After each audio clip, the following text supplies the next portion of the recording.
ہارون رشید کا ایک بیٹا تھا جس کی عمر تقریباً 16 سال کی تھی۔ وہ بہت کثرت سے زاہدوں اور بزرگوں کی مجلس میں رہا کرتا تھا اور اکثر قبرستان چلا جاتا۔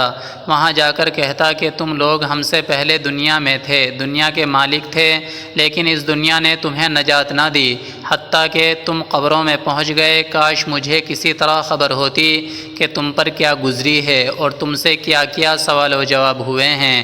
اور اکثر یہ شعر پڑھا کرتا: مجھے جنازے ہر دن ڈراتے ہیں اور مرنے والوں پر رونے والیوں کی آوازیں مجھے غمگین لگتی ہیں۔ ایک دن وہ اپنے باپ بادشاہ کی مجلس میں آیا۔ اس کے پاس وزراء، امراء سب جمع تھے اور لڑکے کے بدن پر ایک کپڑا معمولی اور سر پر ایک لنگی بندھی ہوئی تھی۔ اراکین سلطنت آپس میں کہنے لگے کہ اس پاگل لڑکے کی حرکتوں نے امیر المؤمنین کو بھی دوسرے بادشاہوں کی نگاہ میں ذلیل کر دیا۔ اگر امیر المؤمنین اس کو تنبیہ کریں تو شاید یہ اپنی اس حالت سے باز آ جائے۔ امیر المؤمنین نے یہ بات سن کر اس سے کہا کہ بیٹا تو نے مجھے لوگوں کی نگاہ میں ذلیل کر رکھا ہے۔ اس نے یہ بات سن کر باپ کو تو کوئی جواب نہیں دیا، لیکن ایک پرندہ وہاں بیٹھا تھا، اس کو کہا کہ اس ذات کا واسطہ جس نے مجھے پیدا کیا تو میرے ہاتھ پر آ کر بیٹھ جا۔ وہ پرندہ وہاں سے اڑ کر اس کے ہاتھ پر آ کر بیٹھ گیا، پھر کہا کہ اب اپنی جگہ چلا جا۔ وہ ہاتھ پر سے اڑ کر اپنی جگہ چلا گیا۔ اس کے بعد اس نے عرض کیا کہ ابا جان، اصل میں آپ دنیا سے جو محبت کر رہے ہیں اس نے مجھے رسوا کر رکھا ہے۔ اب میں نے یہ ارادہ کر لیا ہے کہ آپ سے جدائی اختیار کر لوں۔ یہ کہہ کر وہاں سے چل دیا اور ایک قرآن شریف صرف اپنے ساتھ لیا۔ چلتے ہوئے ماں نے ایک بہت قیمتی انگوٹھی بھی اس کو دے دی کہ احتیاج کے وقت اس کو فروخت کر کے کام میں لائے۔ وہ یہاں سے چل کر بصرہ پہنچ گیا اور مزدوروں میں کام کرنے لگا۔ ہفتے میں صرف ایک دن شنبہ کو مزدوری کرتا اور 8 دن تک وہ مزدوری کے پیسے خرچ کرتا اور 8ویں دن پھر شنبہ کو مزدوری کر لیتا اور 1 درم اور 1 دانق یعنی درم کا چھٹا حصہ مزدوری لیتا، اس سے کم یا زیادہ نہ لیتا۔ 1 دانق روزانہ خرچ کرتا۔ ابو عامر بصری رحمۃ اللہ علیہ کہتے ہیں کہ میری ایک دیوار گر گئی تھی، اس کو بنوانے کے لیے میں کسی معمار کی تلاش میں نکلا۔ کسی نے بتایا ہوگا کہ یہ شخص بھی تعمیر کا کام کرتا ہے۔ میں نے دیکھا کہ نہایت خوبصورت لڑکا بیٹھا ہے، ایک زنبیل پاس رکھی ہے اور قرآن شریف دیکھ کر پڑھ رہا ہے۔ میں نے اس سے پوچھا کہ لڑکے مزدوری کرو گے؟ کہنے لگا کیوں نہیں کریں گے، مزدوری کے لیے تو پیدا ہی ہوئے ہیں، آپ بتائیں کیا خدمت مجھ سے لینی ہے؟ میں نے کہا گارے مٹی تعمیر کا کام لینا ہے۔ اس نے کہا کہ 1 درم اور 1 دانق مزدوری ہوگی اور نماز کے اوقات میں کام نہیں کروں گا، مجھے نماز کے لیے جانا ہوگا۔ میں نے اس کی دونوں شرطیں منظور کر لیں اور اس کو لا کر کام پر لگا دیا۔ مغرب کے وقت جب میں نے دیکھا تو اس نے 10 آدمیوں کے بقدر کام کیا۔ میں نے اس کو مزدوری میں 2 درم دیے، اس نے شرط سے زائد لینے سے انکار کر دیا اور 1 درم اور 1 دانق لے کر چلا گیا۔ دوسرے دن میں پھر اس کی تلاش میں نکلا، وہ مجھے کہیں نہیں ملا۔ میں نے لوگوں سے تحقیق کیا کہ ایسی صورت کا ایک لڑکا مزدوری کیا کرتا ہے، کسی کو معلوم ہے کہ وہ کہاں ملے گا؟ لوگوں نے بتایا کہ وہ صرف شنبہ ہی کے دن مزدوری کرتا ہے، اس سے پہلے تمہیں کہیں نہیں ملے گا۔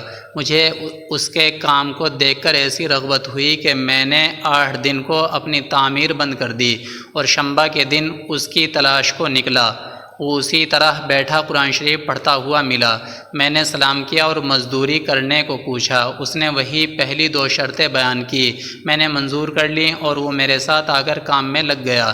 مجھے اس پر حیرت ہو رہی تھی کہ پچھلے شنبہ کو اس اکیلے نے 10 آدمیوں کا کام کس طرح کر لیا، اس لیے اس مرتبہ میں نے ایسی طرح چھپ کر کہ وہ مجھے نہ دیکھے اس کے کام کرنے کا طریقہ دیکھا، تو یہ منظر دیکھا کہ وہ ہاتھ میں گارا لے کر دیوار پر ڈالتا ہے اور پتھر اپنے آپ ہی ایک دوسرے کے ساتھ جڑتے چلے جاتے ہیں۔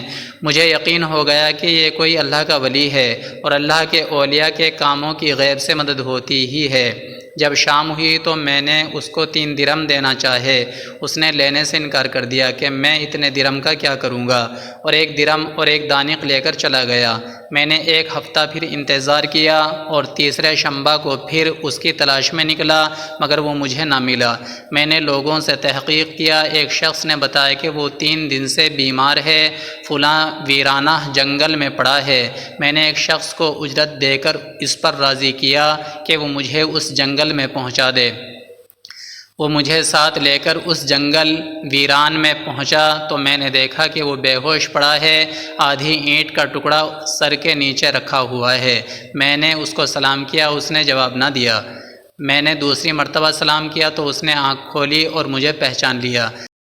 میں نے جلدی سے اس کا سر اینٹ پر سے اٹھا کر اپنی گود میں رکھ لیا۔ اس نے سر ہٹا لیا اور چند شعر پڑھے، جن میں سے 2 یہ ہیں: میرے دوست، دنیا کی نعمتوں سے دھوکے میں نہ پڑ، عمر ختم ہوتی جا رہی ہے اور یہ نعمتیں سب ختم ہو جائیں گی۔ جب تو کوئی جنازہ لے کر قبرستان جائے تو یہ سوچتا رہا کر کہ تیرا بھی ایک دن اسی طرح جنازہ اٹھایا جائے گا۔ اس کے بعد اس نے مجھ سے کہا کہ ابو عامر، جب میری روح نکل جائے تو مجھے نہلا کر میرے اسی کپڑے میں مجھے کفن دے دینا۔ میں نے کہا، میرے محبوب، اس میں کیا حرج ہے کہ میں تیرے کفن کے لیے نئے کپڑے لے آؤں؟ اس نے جواب دیا کہ نئے کپڑوں کے زندہ لوگ زیادہ مستحق ہیں۔ یہ جواب حضرت ابوبکر صدیق رضی اللہ عنہ کا جواب ہے۔ انہوں نے بھی اپنے وصال کے وقت یہی فرمائش کی تھی کہ میری انہی چادروں میں کفن دے دینا، اور جب ان سے نئے کپڑے کی اجازت چاہی گئی تو انہوں نے یہی جواب دیا تھا۔ لڑکے نے کہا، کفن تو پرانا ہو یا نیا، بہرحال بوسیدہ ہو جائے گا۔ آدمی کے ساتھ تو صرف اس کا عمل ہی رہتا ہے، اور یہ میری لنگی اور لوٹا قبر کھودنے والے کو مزدوری میں دے دینا، اور یہ انگوٹھی اور قرآن شریف ہارون رشید تک پہنچا دینا، اور اس کا خیال رکھنا کہ خود انہی کے ہاتھ میں دینا، اور یہ کہہ کر دینا کہ ایک پردیسی لڑکے کی یہ میرے پاس امانت ہے، اور وہ آپ سے یہ کہہ گیا ہے کہ ایسا نہ ہو کہ اسی غفلت اور دھوکے کی حالت میں آپ کی موت آ جائے۔ یہ کہہ کر اس کی روح نکل گئی۔ اس وقت مجھے معلوم ہوا کہ یہ لڑکا شہزادہ تھا۔ اس کے انتقال کے بعد اس کی وصیت کے موافق میں نے اس کو دفن کر دیا اور دونوں چیزیں گورکن کو دے دیں، اور قرآن پاک اور انگوٹھی لے کر بغداد پہنچا، اور قیصر شاہی کے قریب پہنچا تو بادشاہ کی سواری نکل رہی تھی۔ میں ایک اونچی جگہ کھڑا ہو گیا۔ اول ایک بہت بڑا لشکر نکلا جس میں تقریباً 1000 گھوڑے سوار تھے۔ اس کے بعد اسی طرح یکے بعد دیگرے 10 لشکر نکلے، ہر ایک میں تقریباً 1000 سوار تھے۔ 10ویں جتھے میں خود امیر المؤمنین بھی تھے۔ میں نے زور سے آواز دے کر کہا کہ اے امیر المؤمنین، آپ کو حضور اقدس صلی اللہ علیہ وسلم کی قرابت، رشتہ داری کا واسطہ، ذرا سا توقیف کر لیجئے۔ میری آواز پر انہوں نے مجھے دیکھا تو میں نے جلدی سے آگے بڑھ کر کہا کہ یہ میرے پاس ایک پردیسی لڑکے کی یہ امانت ہے جس نے مجھے یہ وصیت کی تھی کہ یہ دونوں چیزیں آپ تک پہنچا دوں۔ بادشاہ نے ان کو دیکھ کر پہچان لیا، تھوڑی دیر سر جھکایا، ان کی آنکھ سے آنسو جاری ہو گئے، اور ایک دربان سے کہا کہ اس آدمی کو اپنے ساتھ رکھو، جب میں واپسی پر بلاؤں تو میرے پاس پہنچا دینا۔ جب وہ باہر سے واپسی پر پہنچے تو محل کے پردے گروا کر دربان سے فرمایا، اس شخص کو بلا کر لاؤ، اگرچہ وہ میرا غم تازہ ہی کرے گا۔ دربان میرے پاس آیا اور کہنے لگا کہ امیر المؤمنین نے بلایا ہے، اور اس کا خیال رکھنا کہ امیر پر صدمے کا بہت اثر ہے۔ اگر تم 10 باتیں کرنا چاہتے ہو تو 5 ہی پر اکتفا کرنا۔ یہ کہہ کر وہ مجھے امیر کے پاس لے گیا۔ اس وقت امیر بالکل تنہا بیٹھے تھے۔